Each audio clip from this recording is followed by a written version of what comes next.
বাবা, জি মা। তো কথা শোনো। কি বলো?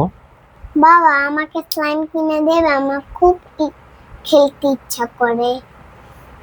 বাবা আমি তো এখনো বেতন পাইনি রে মা, বেতন পেলে কিনে দেবো। এখনই লাগবে।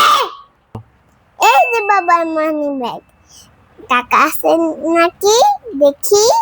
আল্লাহ, বাবা আসলে মানি নাই। যাই, বাবাকে সরি বলে আসি। বাবা, জি মা। সরি বাবা, আমি স্লাইমের জন্য কান্না করবো না আর, মাফ করে দাও। আচ্ছা বাবা, ঠিক আছে। বেতন পেয়ে আমাকে কিনে দিও, ঠিক আছে? আচ্ছা বাবা, ঠিক আছে, আমি বেতন পেয়ে সবার আগে তোমাকে একটা স্লাইম কিনে দেবো, ঠিক আছে? ঠিক আছে। বন্ধুরা, স্লাইমের জন্য কান্না করবে না, ঠিক আছে? বাবা বেতন পাইলে সবাইকে কিনে দেবে, ঠিক আছে?